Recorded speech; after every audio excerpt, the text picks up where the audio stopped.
include all the miscellaneous type of antibiogram. Sir, your video is off, sir. Yeah, so I am owning the video. So with me, my very close student, Dr. Ketan, and so over to you, Ketan. So stage is yours. Thank you, sir.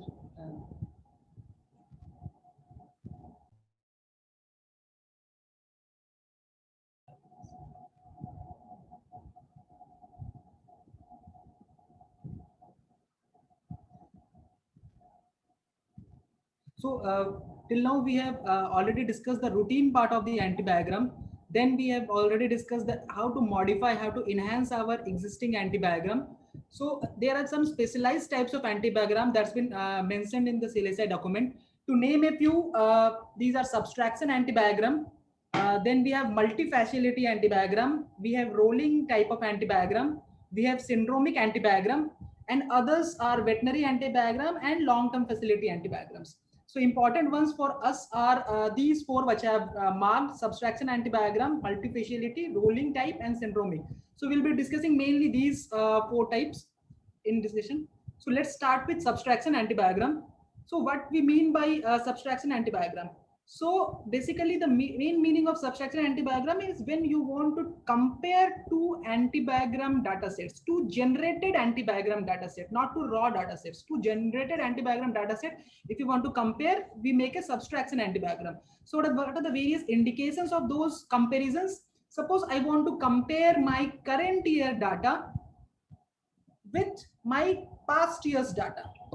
So then I'll be looking for subtraction antibiogram. If I want to compare my location with a nearby hospital in my same facility, or a particular location in my facility ICU with versus a other location in the same facility. So it can be a comparison between two facilities, or it can be comparison between two locations of the same facility. In those cases, I have to go for a subtraction antibiogram. If I want to compare my facility data with a existing regional antibiogram data or benchmark or a national benchmark, in those cases also I can do a subtraction antibiogram to see how my facility is flaring up as compared to the regional or national benchmark. So how we do it? So we see the both the comparator and the comparison which we are comparing to our facility antibiogram. We minus the facility. So what we are having a susceptibility percent for our facility will minus the comparator susceptible percentage. That can be anything. Suppose I have a location A and want to make a location A subtraction antibiogram. So this would be my susceptible percentage for location A. I'll minus from it the susceptible percent of location B, or a national or a regional susceptibility for a particular drug bug combination. The whatever, for example, suppose the susceptible percent of amikacin for E. coli for my year 2021 is 70%, and last year it was in 2020 it was 50%. Now I want to make a subtraction antibiogram comparing 2021 with 2020. So I'll minus this and this value would result. So it always comes with a minus or a plus value. The plus value indicates that my antibiogram susceptibility percent is flaring up better, or is having more susceptible percent than the comparison one. It can be last year, it can be a national database. A minus value of susceptible percent in a subtraction antibiogram means that it is the susceptibility percent is low, means having more resistant organisms as compared to my benchmark. And for depiction purpose, for easy readability purpose, you can make it colored coded, like those which are having a significant increase of more than 10% can be highlighted green, or those having a significant decrease can be highlighted red, something like that. Or more accurately, what Pallab sir already told, that instead of using a rule like 10% on minus 10%, we can use that portal what sir has nicely described, that what is the significant change, what change we can consider as a significant considering our the sample size of ours. Accordingly, we can highlight it to be red and green. So this is one such example for a drug bug combination. So this is a comparison. All the negatives which were more resistant, less susceptible percentage, where we can highlight red, and rest all we can highlight green. Now, another type of specialized antibiogram is what we call as multi-facility antibiogram. Here, we are going to combine the data from multiple facilities, and then we are going to generate a common antibiogram. We are not going to compare the different locations. We are going to pull up the antibiogram data or susceptibility data from various facilities, and then to generate a combined antibiogram. So we can do in this by three various mechanisms. What are the various three different types or mechanisms? One is centralized collection of isolates. Suppose we have 2-3 facilities or more than 2-3 facilities. They all submit their isolates. Okay, a fixed number of isolates designated by the receiving centralized laboratory. They should send the isolate to the receiving laboratory, and then the receiving laboratory should perform susceptibility on those isolates using a standardized method, generate the susceptibility data, and then form a combined analysis. Okay, so this is what, for example, this is what under AMRSN our ICMR does. ICMR has a specific lab, a dedicated section in every participant institutes. It collects isolates from various sections, and then it performs susceptibility or use the there and do the testing. It has a mix of this part also, I'll tell you. Then the second type is in which there is no isolate collection, but data is collected. Now what data we can get? We can get two types of data. Either you get the raw MIC values, whatever the centers are doing, or the raw zone diameter values, or you can directly take the interpretation, what they have already reported, interpreted, that you have to take as R, and accordingly you have to combine and use your antibiogram. This is another method. This is a little better than so there are pros and cons of all the three methods. What is the third type?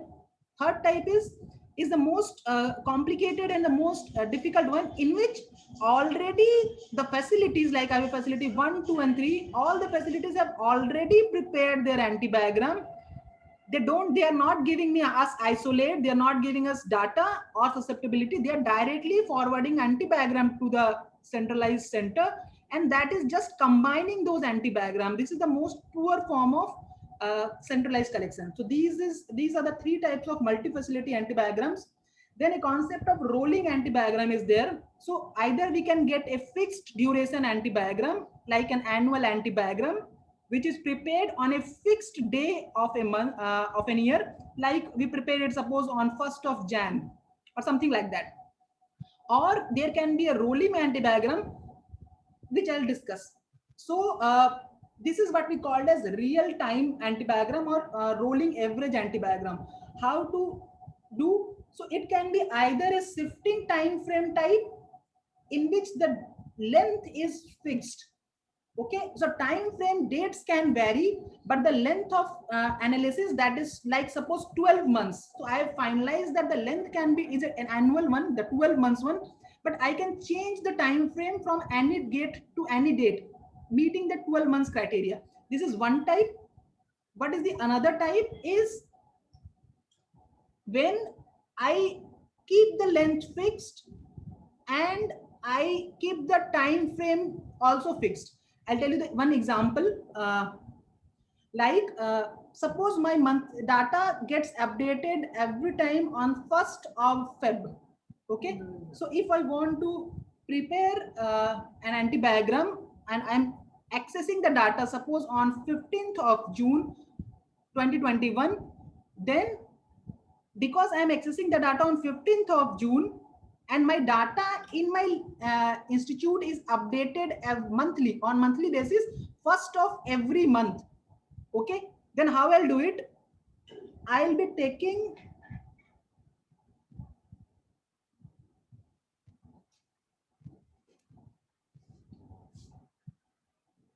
So on 15th of June, I have a duration of 12 months. So what I'll do, because the data is updated every month, so I'll on 15th of June, the data available would be till May 2021.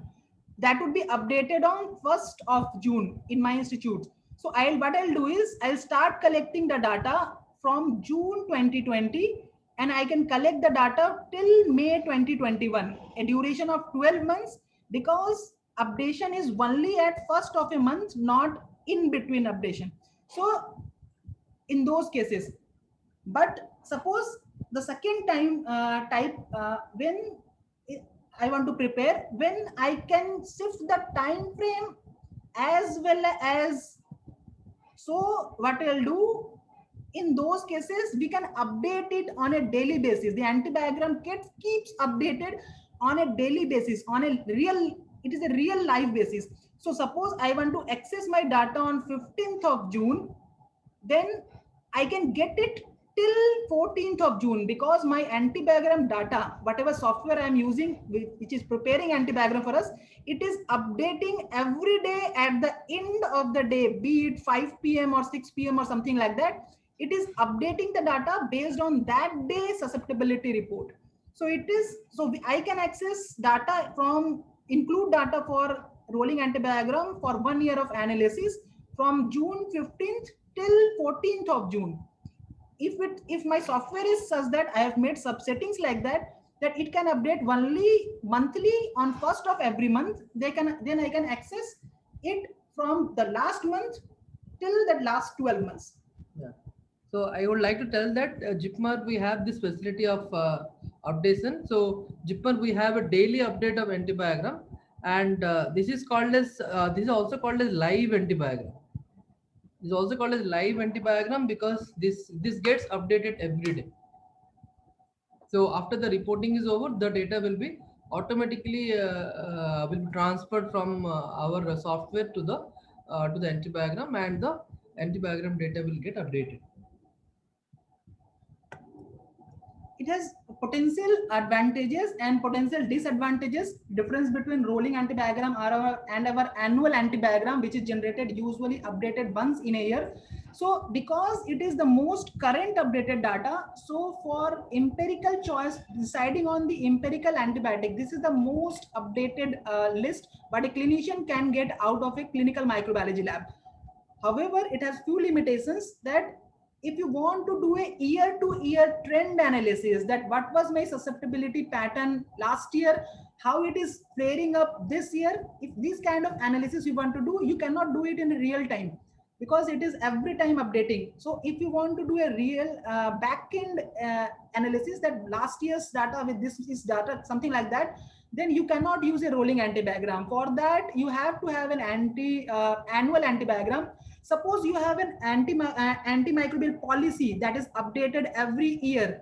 So in these cases, you cannot use a rolling antibiogram. You have to use an annual antibiogram, which is updated every year, to make an annual antibiotic policy. I still say, and empirical antibiotic decisions is best made in a rolling antibiogram, but antibiotic policy upgradation should be done in an annual antibiogram basis.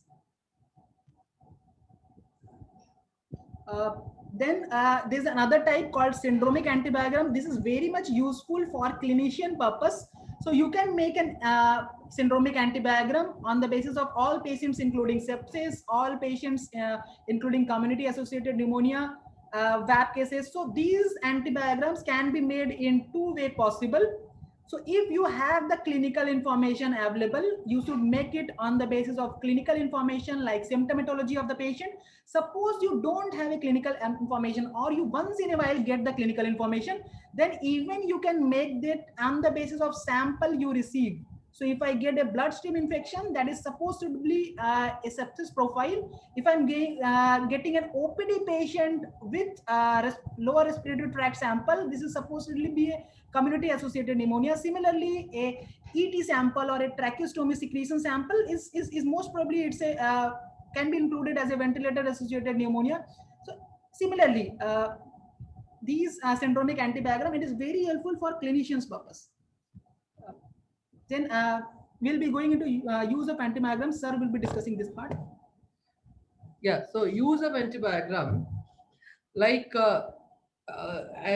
antibiogram is used for so many purposes. So we think that it is only used for empirical therapy decision, but other than empirical therapy decision, it has got several other use. It guides the antimicrobial stewardship team. It guides the antimicrobial stewardship team to optimize the antimicrobial use, clinicians to select empirical therapy. It helps in designing the antibiotic policy for a facility or even for the country. Okay, so developing empirical treatment guideline, like for example a febrile neutropenia guidelines, CA pneumonia guidelines. So those kind of antibiotic policy guidelines for the facility or for the nation, you can use antibiotic. Pharmacy, your own pharmacy, you can guide to procure new antimicrobials. The antimicrobial which is showing 90% registered, 95% registered, your pharmacy need not buy that antibiotic. So that kind of policy decisions can be made. Educating the clinicians on antimicrobial selection. So they need evidence to accept your facts. So those evidences can be given in form of the antibiogram. Okay, so to monitor the effect of AMSP interventions, can all these are various can also contribute to the national AMR surveillance. So apart from the clinical use, all these are clinical use of antibiogram. There are some epidemiological use of antibiogram. Like epidemiological use means you want to check the trend analysis of AMR within your facility, trend analysis of AMR across the facilities, or you want to contribute your data for to the national AMR database. All these are possible by use of an antibiogram. However, the most important use is to guide the clinician to select the empirical therapy. So in Japan now we are on the discussion to develop a mobile based app which will integrate the antibiotic policy with the antibiogram. So the design of the app which we are planning is like this. So in the app, there will be a facility to select the specialty. For example, a medicine, following which a facility to select the syndrome, for example, a sepsis. So once you select on sepsis, the next question is you are at what level of identification of the agent. You are at what level of identification of the agent, because the causative agent may be at three level of identification. If you are at sample collection level, if you are at sample collection level, then for sepsis, what are the top five organisms causing sepsis in our locality? That will decide, that will constitute the causative organism. Or if you are at the gram stain level, for example blood culture broth, the gram staining result is available. In such case, top 5 GNB causing sepsis in your locality will form the causative organism. uh, I mean, it will constitute the causative organism criteria. Or the third criteria is ID is available, awaiting for AST result. In such case, suppose the ID is E. coli, then in this case, E. coli will be the causative organism. So there are three level at which the uh, causative organism can be fed. After you feed the causative organism, then there will be option of antibiogram. So when you want to select, it will ask you want single agent antibiogram or you want. మళ్ళీ ఒకసారి check చేయమని చెప్పారు. వాళ్ళకి sensitive వస్తుందంట, మనకి resistant వచ్చింది. Can you please mute, మేము madam? Resistant. Dr. Sweta, can you mute, please? Okay, combination agent antibiogram. So I mean, the when you want to select the antibiogram, it will ask you whether you want a single agent or a combination agent antibiogram.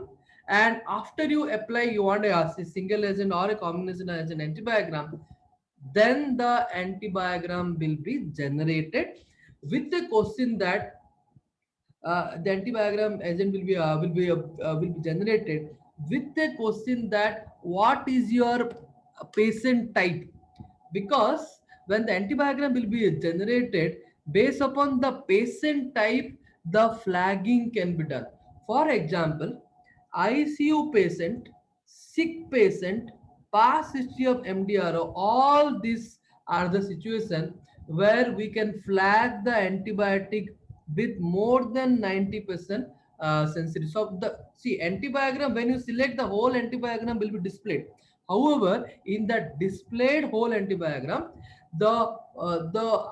if the patient is an ICU patient or a sick patient or past history of MDRO, then the more than 90% sensitive antibiotic will be flagged. If a patient is OPD ward or stable patient, then around 80% sensitive antibiotic will be flagged. So this is a proposal which is now under consideration. So of course there will be also a feature of applying antibiotic line, whether a first line restricted or second line you can apply. So once you do that, the clinicians, I mean, if a mobile based app will be available for the clinician, it is very easy for them to choose the antibiotic. So these are the various uses of antibiotic, I mean antibiogram. So this completes antibiogram. Now we'll move on to MIC guiding table and therapeutic index and its implication in clinical microbiology reporting. So before we start the session, I'll tell you that this antibiogram session what we have taken now was the intense effort of me, Ketan, and Dr. Dipasri. We used to sit for 7 to 8 hours